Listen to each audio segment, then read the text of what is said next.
Magandang gabi po, Luzon, Visayas at Mindanao.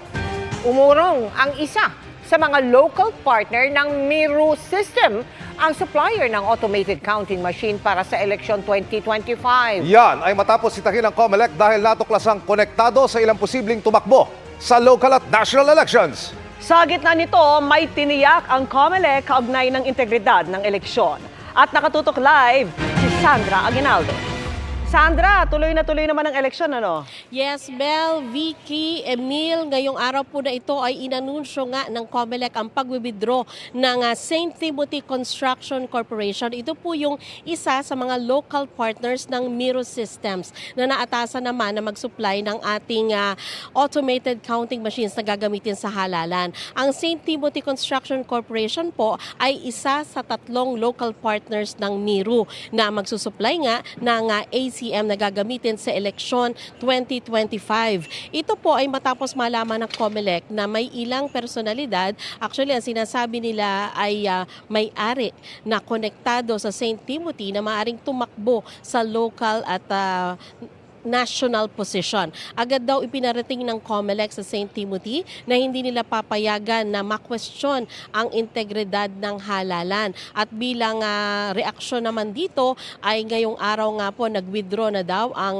St. Timothy sa joint partnership nito with Miru System. Sabi po ng COMELEC, wala umanong epekto sa integridad ng mga makina ang pagtakbo ng mga ito dahil ang papel ng kumpanya sa joint venture ay bilang NFCC o Net Financial Contracting Capacity o yung tinatawag na credit line para sa pondong kakailanganin kung sakali.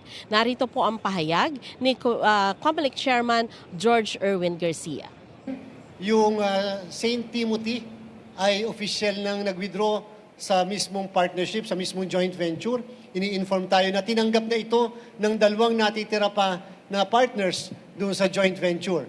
Kung kaya naman, kaagad natin itong inaksyonan at nirefer natin sa Law Department upang ang Law Department ng COMELEC ay kaagad magkaroon ng pag-aaral. Hindi katanggap-tanggap na merong kaming kapartner, provider pa at that, natatakbo sa halalan sapagkat mako-compromise yung integrity ng ating halalan. Sapagkat sa aming palagay, pabor din yun sa kanila. Kung matalo, o di okay lang. Paano kung manalo? E di ang sasabihin, baka minaniubra ang halalan. Vicky, yun nga sinasabi ni Chairman Garcia at ni Commissioner Bulay na humarap sa atin kanina na yun daw papel nitong Timothy Construction ay walang kinalaman doon sa technical na aspeto o yung pag-develop ng mga makina. Kaya masasabi na hanggang ngayon ay nananatili po ang integridad daw ng mga makinang gagamitin natin sa election 2025. Vicky? Sandra, talaga bang walang epekto itong development na ito sa eleksyon? Kasi kung wala na ang St. Timothy, sino na ang magpupuno nitong credit line o pondo kailangan nga para sa proyekto?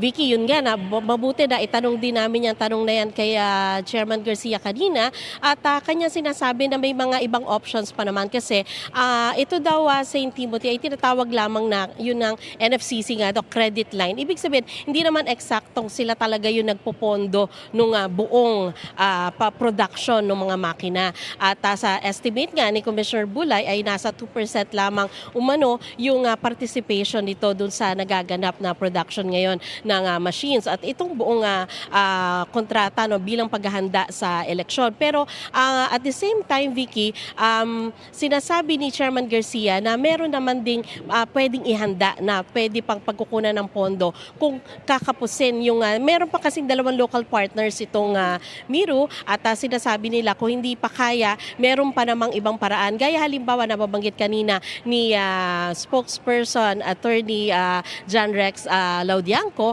na pwede actually silang kumuha ng isang bangko para maging credit line kung kakailanganin yung pondo na sa production nitong mga makina. Pero Vicky? Sandra, nabili na ba yung mga makina?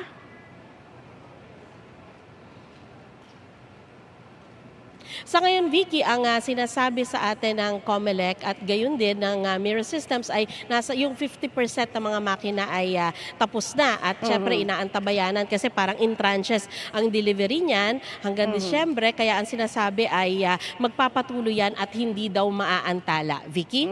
Sandra, bago itong pag-withdraw ng St. Timothy, tinanong na dati ng mga senador ang COMELEC kung nagsagawa ba sila ng background check at due diligence sa kumpanyang ito. Hindi ba nila nakita dati ang posibleng koneksyon itong kumpanya sa mga personalidad na may balak palang tumakbo ngayong eleksyon?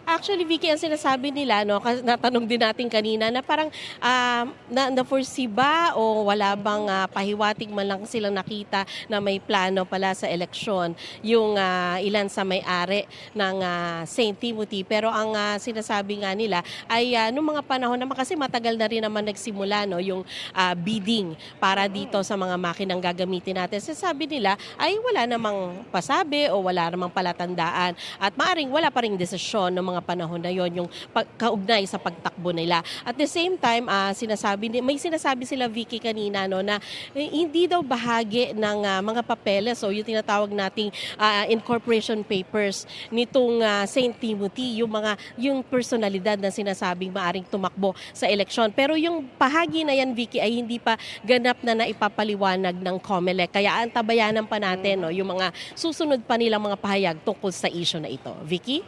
Sige, abangan natin. Maraming salamat sa iyo, Sandra Aguinaldo. At kaugnay niyan, naglabas ng pahayag ang Miro Systems. Ayon sa kumpanya, nag-withdraw ang St. Timothy Construction Corporation o STCC bilang kanilang local partner dahil sa posibleng conflict of interest. Meron pa raw silang 2 local joint venture partners, ang Integrated Computer Systems at Centerpoint Solutions. Sabi ng Miro, bagaman may papel ang STCC para makasunod sa regulatory compliance requirements, walaan nilang kontribusyon ang kumpanya sa paggawa ng kanilang voting machines o mga serbisyong gagamitin sa 2025 national and local elections. Sa patuloy raw nilang paghahanda, meron na raw 50,000 automated counting machines at isinailalim sa acceptance tests at 100% ng iba pang election peripherals at printing machines. Giniit ng Miro, wala raw magiging epekto ang withdrawal ng STCC sa kanilang pangakong makapagbigay ng mas maayos na automated election system para sa mga Pilipino.